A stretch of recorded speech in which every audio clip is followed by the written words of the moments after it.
do a little recap for the moment. You know, for some long while we were looking at the question of what is it that happens when stillness and movement meet, which, if you want to put in simple terms, is nothing more than living in the now, in the presence, the stillness of that presence, and having life's experiences, which is the movement, meeting and colliding in each moment. But from there, we moved on to exploring the nature of emptiness, the nature of emptiness. Not emptiness, but the nature of emptiness. And from that, a statement arose that we cannot understand the nature of emptiness until we abide in a state of what is called Satchitananda, or existence, knowledge, and bliss, which, if you put into crude terms, is nothing more than living in the present in a state where your street smarts, your intuition, and your subjectivity, or your interrelationship with life, come together seamlessly. Now, several little anecdotes and stories were told on Tuesday that allow us to, as was said, dive deeper, as we must do, because this state of Satchitananda is often called the ocean of oneness. So, using that, we can say, let's dive deeper to answer these questions and to arrive at that place that is called the gateless gate. There's no need to explain that at this moment because we have an experience of it. And indeed we know when we move through that gateless gate, which is nothing more than moving into a place where we understand the nature of emptiness. Now, first of all, there was a little personal anecdote told on Tuesday, and that anecdote was from my own experience before going into the presence of Divine Mother for those years. It was a very, very intense time for me because I'd been initiated by a yogi master and I was meditating for many hours a day. But during that time, we lived in an estate across the road from, in Hawaii, what was a caldera, or a little crater. And in that crater, it was filled with dead trees. Nothing was alive there. It was very bare. So I would very often go over there to meditate. And one day I was sitting in front of this very large tree, not a leaf, it was bare and leafless, and I began to weep, feeling sorry for the tree. I was weeping for the tree. But then the tree spoke to me, and it seemed to say in a rather kind of haughty tone, "Don't cry for me. Under the earth, all of my roots are entwined with the living roots. I am alive." I didn't understand at the time, but of course you recognize now there was a separateness there. I was feeling sorry for the tree. There was a separation there, but that's another matter. But the second anecdote that was told was of the great Saint Ramakrishna, who was dying of cancer of the throat. And the followers around him were begging him to eat some soft curd. But he looked at all of them and he said, "Why should I eat when I'm eating through so many mouths?" So these two anecdotes are the beginning of putting our head under the water of this ocean of oneness. And then several stories were told. One was about Mullah Nasruddin. Mullah Nasruddin, we know, was a great mystic He was much sought after by many people, but he didn't have a great deal of knowledge about money. So he wasn't good with his finances, and his creditors had come along and stripped his house bare of all his furniture to repay his debts. So there was the Mullah in the middle of his empty sitting room, feeling very sorry for himself and bewailing his fate.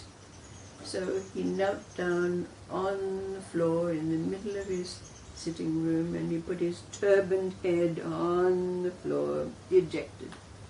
But just at that time, 3 men came by. They had come from a neighboring province because they were looking for a new imam for their freshly built mosque. And they'd been told about Mullah Nasruddin. So when they came along and they looked in the window and they saw this man in this empty room with his head on the floor, of course they thought to themselves, what a pious man this is. So they knocked on the door and they were greeted by Mullah Nasruddin, who took them in, and after they'd exchanged the various pleasantries, the 3 men said to the Mullah, Mullah, where is all your furniture? And of course we know the Mullah's habits. He always answered a question with a question. And he said, oh, well, where is your furniture? And they said, oh, but we're just travellers passing through. And of course the Mullah, not wanting to give out any details about how we really had an empty house, he said, well, I'm just a traveller passing through too. So the Mullah had to go off to his neighbour's house to beg some goodies to give to his guests. So while he was away, of course, the 3 men got to, what a pious man, what a wonderful man is this, look how humble he is, what a high-flown phrase to say, to recognise that he is just a traveller passing through, that life, waxing lyrical about. So of course, as soon as the Mullah came back, they got down on their hands and knees in front of him and begged him to become the new imam of their new mosque. So the Mullah had a new career for a little while. Anyway. And then there's a story about a man who had many children, and times were very bad, and although he could put his hand to any kind of work, he'd been a storeman, he'd been a carrier of goods for people, and he'd broken bricks on the side of the road, all those kinds of things. But times were very tough. And day after day he would go out looking for work to find a means to feed his family, and there would be no work to be found, and he'd come home empty-handed. But one day he was out looking again for work, and the dusk came down. So he had to find a place to stay for the night. There was not enough time for him to go home. So he happened to find a cave to rest in for the night. But when he went into the cave, by the faint light of the moonlight, he saw a blind owl sitting on a perch inside the cave with his beak open. And as he watched, he could see insects and little creatures crawl into the owl's mouth, and when it was full he would close his mouth and swallow. So the man thought to himself, well, if the great Lord of the universe can provide in this way for one of his creatures, surely for a son of man he will do the same. So the man went back, he climbed into his sleeping pallet in the middle of the day, and he refused to come down, even when his wife said, well, you better go out and look for work again. He said, no, the Lord of the universe will provide. But not long after, there was a knock on the door, and there were 2 rather scruffy-looking men outside the door, who asked his wife, do you have a donkey? And she said, yes. Can we hire it? Said the men. And she said, what do you want it for? And they said, oh, we wanted to carry vegetables, we've got a supply. So she loaned them the donkey. But as it happened, these 2 men were two of a group of three who had found a treasure trove. So they took the donkey back, and they were loading up the saddlebags with all of the treasures that they had found, and then covered them with vegetables, radishes and potatoes and so forth. But then the golden tureen that held all the treasures and jewels was left behind. So they got into a very big argument as to who was going to take the golden tureen. And the argument got so violent that they finally brought out their knives and killed one another. So the donkey, finding himself with nowhere to go, decided, of course, we'd just go home. So the donkey made his way back to his gate, and the wife let the donkey in and quickly ran up to her husband. Quickly, husband, come down and see what the Lord has provided for us. So they went out, and the husband said, well, let's look what kind of vegetables we were. Of course, they took out the vegetables, and there was all the treasure. So, of course, the husband went out and bought a feast for everyone, and they had enough to live on very comfortably for a very long time. And there's one more little story, just to top this opposite trilogy, and it's another story about Mullah Nasruddin. Of course, we know he wasn't good with money, even though he was well known and famous and all that. And one day his wife just berated him. Look at you, look, we haven't even got food for the table, and I haven't got a decent clothes to wear. He said, very righteously said, well, of course I work for the Lord, I work for Allah. You know. Well, she said, well, ask Allah to start paying you then.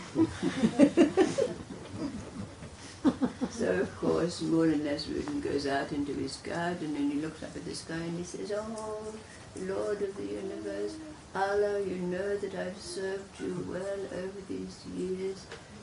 Could you not bless us with some means to put food on our table? Well, as it so happened, his rich neighbor heard his importuning to Allah and decided to play a trick on Mullah Nasruddin. So he took a bag of gold coins that was in his cache and he threw it out of his window so it landed at the feet of Mullah Nasruddin. Oh! Mullah Nasruddin said, thank you, Lord, thank you, thank you. Because of course he didn't see where it gold. Well, he went in and of course he did the same thing. He went out and bought food for the table and so forth. And then the next day his neighbor came over and said, no, I've come for my bag of gold. What do you mean, said Mullah? It's my bag of gold. It was sent from the Lord, Allah. No, said the neighbor, I heard what you were saying and I decided that I was going to play a trick on you and bring this bag of gold for you. No, said the Mullah, this is my... Well, said the neighbor, we'll just have to go to the magistrate and see about this. Oh, said the Mullah, I can't go to the magistrate. I haven't got a decent cloak. Oh, said the neighbor, well, I'll loan you a cloak. So the Mullah said, well, I can't go to the magistrate. I haven't even got a donkey to ride on. So the neighbor said, well, I'll loan you a donkey. So, of course, they get to the magistrate and they're up there making their case. And the Mullah stands up and he said, well, of course, this man is completely mad. He said, not only does he claim the bag of gold that was sent from on high for me, now he's claiming my cloak and my donkey.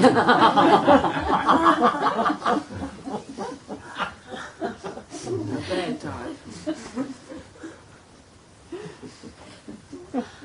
So when we put these little anecdotes and these stories together in relationship to both the question, what is it that happens when stillness and movement meet, and what is this understanding of the nature of emptiness and this gateless gate thing? What is it that we pass through when we are abiding in a state where our day-to-day awareness is the nitty-gritty of life, our street smarts as we could put them, and our occult knowledge, our awareness, our intuition is called, dreams, magic, all of those things contained. And this state of oneness or interrelatedness where compassion and empathy and love abide.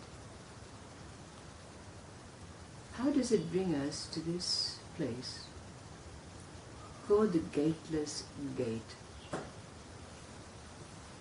First of all, we have to understand how those three come together seamlessly, as in these stories, and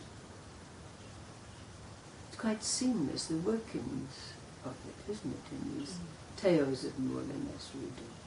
They all go together. But how does it work for us? To add up to what we have to acknowledge as living in a state of existence, knowledge and substitute. What is it that brings them together for you in the moment's presence, attention of life?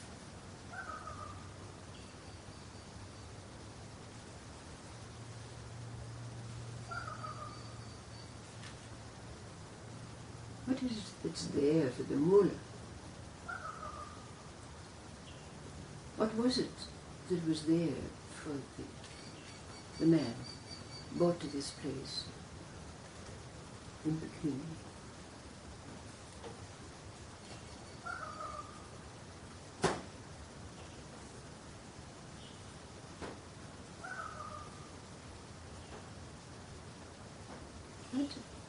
That's something that we need to work with in ourselves. So to bring it down more into the moment now, as we do, to help us to evoke that, as we know is done in these gatherings, to ask you, what is it that arises for you out of the energies, listening, ingesting, and expressing what it is that is here for you in these anecdotes and stories. That in itself is bringing these three together, because it's enacted here, isn't it so? So, just to evoke, what is it that arises for you after hearing these anecdotes and stories?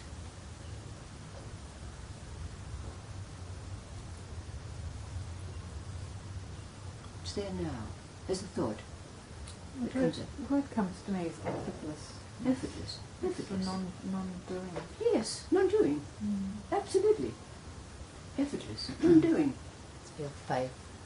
Faith. Trust. Trust. You're just surrendering and you just know it will be fine. All right. Moment by Otherwise- moment. Huh?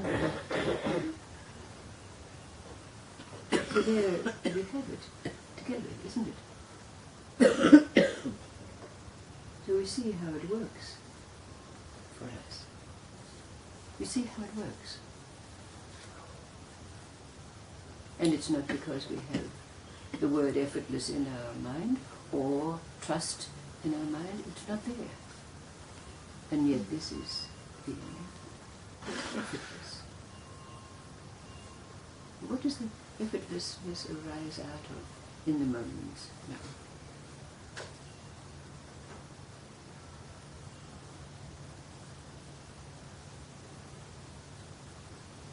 Because you're just empty then, so then it's nothing there. That's right. Exactly. Exactly so. You're just empty. It's effortless.